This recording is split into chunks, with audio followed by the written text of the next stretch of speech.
saya tengah berdiskusi dengan Reza Indragiri, pakar psikologi forensik. Mas Reza, tim pencari fakta, seperti apa posisinya kalau sekarang dibentuk? Pertama, saya tetap konsisten ingin mengatakan bahwa kerja yang sesungguhnya harus diprioritaskan oleh Polda Jabar, di backup oleh Mabes Polri, bukan mencari-cari DPO, bukan itu.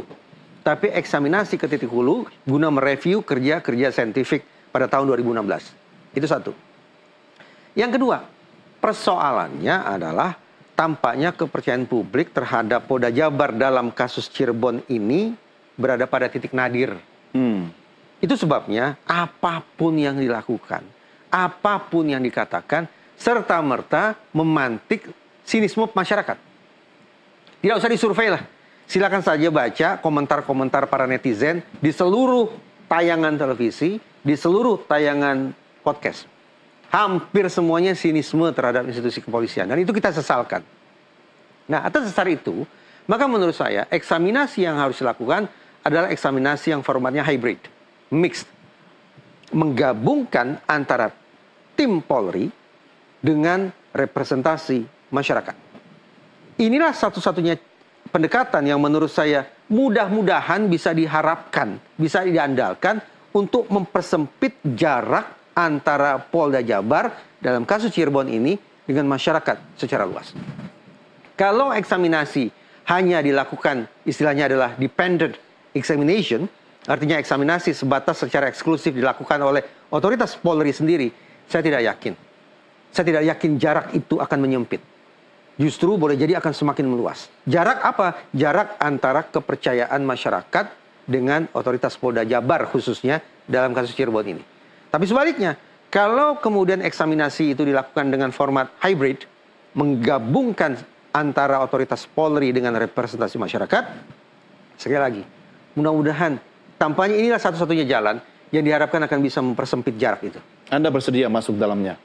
Saya tidak mengatakan diri saya cukup kompeten, tetapi sebagai warga negara yang punya perhatian, yang punya etikat baik, seandainya diberikan ruang untuk itu, saya akan masuk ke dalamnya. Iya, kesempatan bagi Anda untuk membuktikan, ya kan, kalau ada di dalamnya, artinya kalau memang selama ini kita berdiskusi bahwa polisi ada yang ditutup-tutupi, ketika Anda masuk dalamnya kan bisa melihat secara langsung kan? Saya tidak dalam konteks membesar-besarkan kepala atau menepuk-nepuk dada ya, tetapi saya pikir saya pernah dipercaya sebagai konsultan posko presisi Mabes Polri. Saya juga pernah dipercaya oleh sekian banyak para perwira tinggi Polri untuk membantu kerja mereka.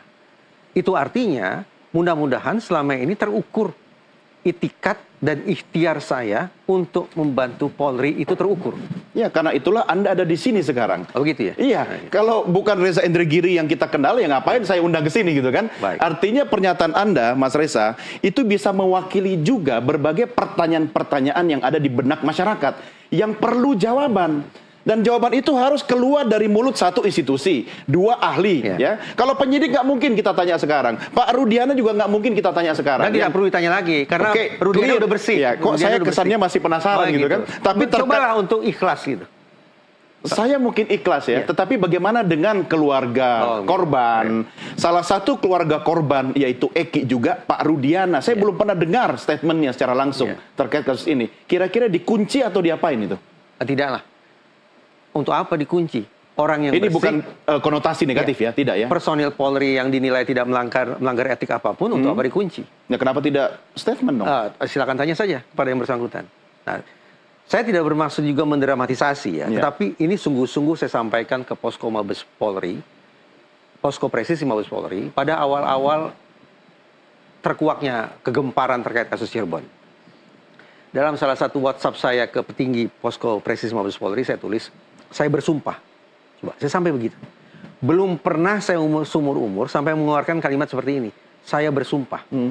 Kalau Polri secara sungguh-sungguh melakukan eksaminasi ke titik hulu, guna mereview kerja saintifik mereka, lalu menyampaikan hasilnya kepada publik dan menindaklanjutinya sesuai dengan temuan, saya bersumpah saya akan jadi orang pertama yang akan memberikan apresiasi untuk institusi Polri.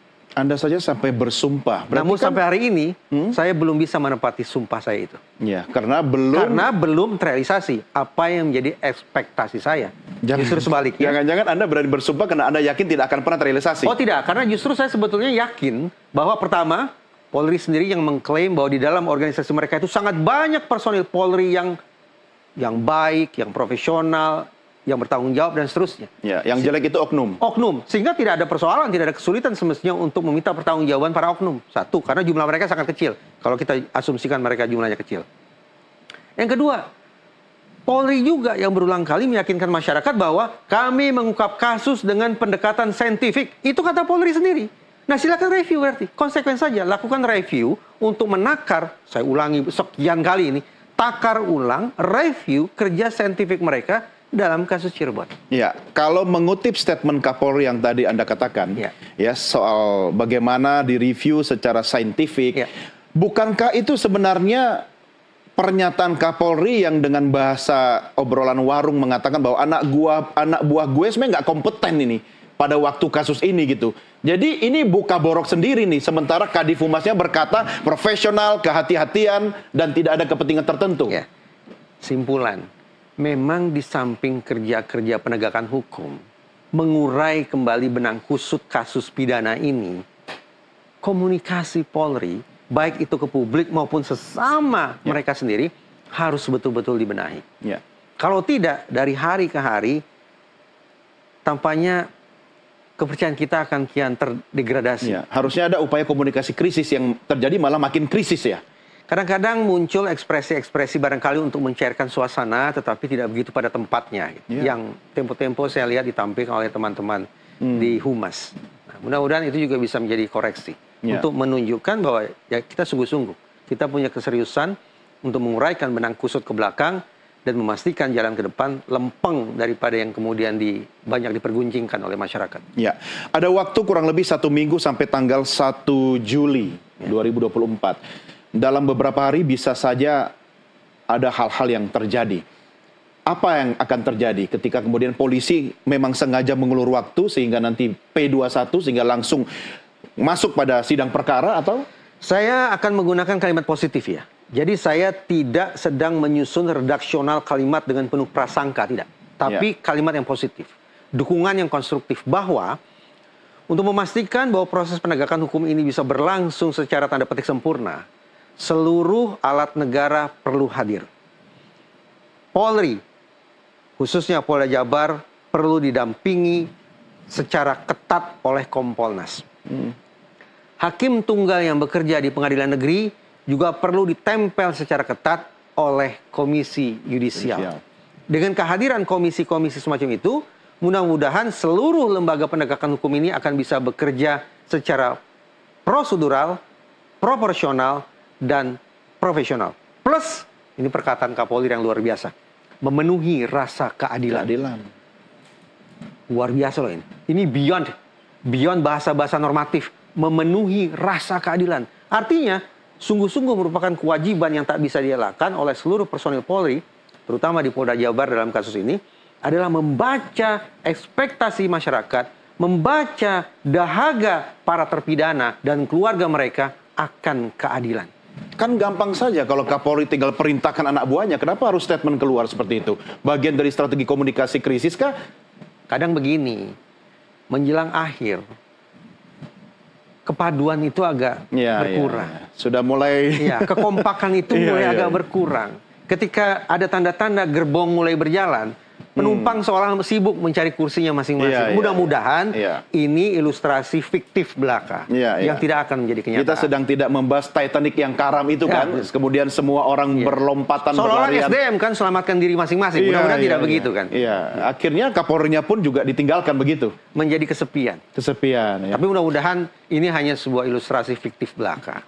Imajinasi yang tidak akan pernah menjadi kenyataan. Saya curiga kita, termasuk masyarakat, dibiarkan memiliki nalar dan ilustrasi fiktif itu sampai batas waktu kita marahnya hilang, capek, kemudian akhirnya jadi apatis begitu. Berdasarkan riset, kalau apatisme masyarakat terhadap institusi kepolisian tak lagi terbendung, akan ada 2 manifestasinya. Pertama, masyarakat akan enggan bekerja sama dengan institusi kepolisian dalam kerja-kerja pengamanan masyarakat. Siskamling tidak tertarik, melapor tidak tertarik, telepon 112 tidak tertarik, dan seterusnya dan seterusnya. Dan yang kedua, animo untuk menjadi personil polisi pun akan anjlok. Nah, kita berhitung dengan waktu. Mudah-mudahan di sisa-sisa waktu terkait Sampai dengan 1 pra-peradilan Juli, ya. terkait pra-peradilan, apatisme itu tidak akan bergelombang semakin lama semakin besar. Oke. Saya harus mengakhiri diskusi kita dengan satu pertanyaan yang tidak boleh dijawab dengan jawaban diplomatis. Wah. Masihkah polisi bisa dipercaya sekarang ini? Persoalannya kepercayaan terhadap institusi kepolisian itu tidak hitam atau putih. Lagi-lagi, kita mau percaya pada aspek yang mana? Kalau terkait dengan misalnya, apakah saya bahagia dengan kualitas layanan teman-teman di Korlantas terkait dengan pengamanan, penertiban, kelancaran lalu lintas, cukup puas. Ya. Tetapi kalau terkait dengan kerja penegakan hukum, harus saya katakan ada tugas besar yang harus bisa dicapai oleh Polri. Oke. Mas Reza Indragiri, terima kasih sudah bersama kami. Terima kasih. Mari sama-sama kita kawal kasus ini. Mudah-mudahan masih punya stamina. Terima kasih. Sehat selalu. Baik. Kalau ini tidak mampu, kalau tidak mampu membersihkan ekor, maka kepalanya yang saya potong.